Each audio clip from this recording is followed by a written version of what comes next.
Welcome back to the Argentina Project podcast, brought to you by the Wilson Center. I'm your host, Benjamin Gedan. And I'm your producer, Katie Hopkins. Today, we are joined by our colleague, Sarah Nielson. Sarah is a researcher at the Wilson Center's Argentina Project, a master's candidate at DiTella in Buenos Aires. She's a former reporter for The Bubble, an English-language media company in Argentina. Benjamin and Sarah discuss Alberto Fernández's dog, Dylan, and how Argentine youth are shaping the political landscape. On to the interview.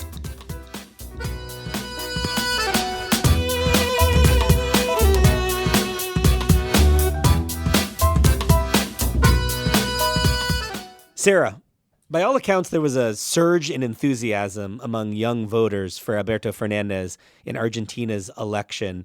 What did they find so appealing about this particular candidate? I mean, he's not particularly young. He's been around politics for a while as sort of a backroom operator. It's not a natural profile of a candidate who suddenly would get young people really excited about voting. Sure. So he was really creative in terms of his social media use, primarily using different pictures of his dog, Dylan. It's a purebred collie named after Bob Dylan, and he would include that and also have some videos of him playing the guitar and sort of making it seem like a little bit more of a personalized human being, just a general guy who goes and walks his dog on the day of the election. He had sent a video of him just hanging out with his dog. So it sort of allowed for a more humanized version of a politician in that way.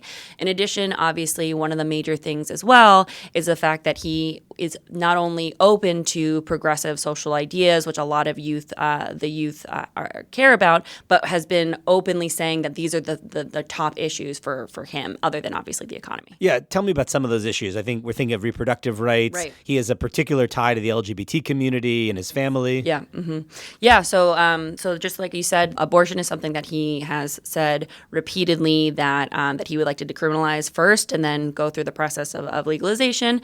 Obviously, Cristina Fernández de Kirchner recently, as a senator, also came out in favor. So having the two people on the ticket to beat that are president and vice president-elect with that mindset going forward, a lot of progressive youths are hoping for legalization. In addition, as you said, his son is a member of the LGBT community, so he has a following in that as well. Now, I thought Mauricio Macri's government was meant to be the hip, modern government that came to Argentina. They were tech-savvy social media users. They don't wear neckties, and they were supposed to be the group that came in and, revolutionized Argentina's machine politics. Obviously, that didn't work, and it didn't capture the imagination of young Argentines. I imagine that's because of the economy, but tell me, what went wrong in that relationship? Sure, right. So according to the most recent INDEC numbers, the economy has hit hard to the youth. In terms of the second quarter of this year, the unemployment rate for males aged 14 to 29 had reached 19% and 23% for females of the same age group, compared to a national unemployment level of 11%. So you see a vast difference in between the two. Obviously, also in terms of youth, they might also be working in the informal market, which the inflation rates hits them a little bit harder as well. So in terms of the economy, there have been pieces that have been written about this, is that they have seen or they believe that there is a glory days that occurred in their youth where they had more money or they had more purchasing power when they were younger that they no longer have as adults. So they wanted to have almost a return, a feeling of, hey, well, under Peronism, we did a little bit better, so why don't we go back to Peronism, despite the fact that Peronism might have caused some of the problems to create this whole situation. I mean, you lived in Buenos Aires, you were studying at DiTella, you were writing for The Bubble and The Essential. When you talked to young Argentines, I mean, did you feel like the economy was really weighing on them? Oh, for sure. It's one of those things, especially too, because organizations and companies might not even use like an adjustment for inflation. So generally what happens in terms of jobs is that you might have twice annually, you might be getting a raise because of just the inflation. And then because of how quickly the economic situation changes in Argentina, is that twice a year you can't wait for. You have to have more adjustments slowly in between, otherwise you can't make it month to month. So it's definitely something that people are worried about and concerned about, especially in the youth. Now, we've talked about the dog named Dylan and, being out walking the dog and, dressed informally. But obviously, the issues I think are animating young people more than the, some of the stylistic differences between Mauricio Macri, who's obviously an engineer and a figure that's not particularly accessible or charming to young people. So now looking at the next government, how do you think he will maintain the enthusiasm of young Argentines? What amongst the issues that you referenced might come up in the next Congress, and what might the positions be that the government adopts that would, again, keep this key constituency engaged? Sure. So I think definitely the main one in terms of policy going forward is their push for legalization or decriminalization of abortion.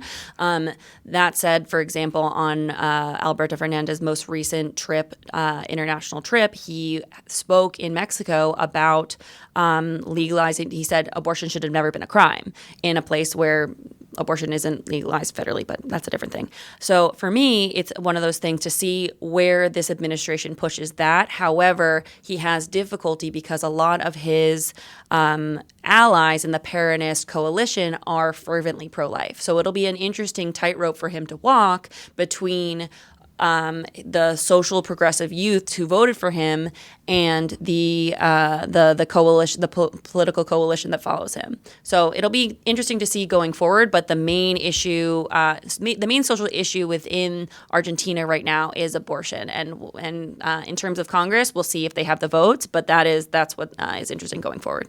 Yeah, and it'll be interesting to see how, if he does, maintains the loyalty of a population, a demographic that's not particularly partisan, right? That's a group that's not, I think, really tied to Peronism in the way maybe their parents or grandparents were. And so I think if those issues are not pursued and if the economy doesn't improve, you could see young voters being, maybe the first group to depart from this kind of governing coalition.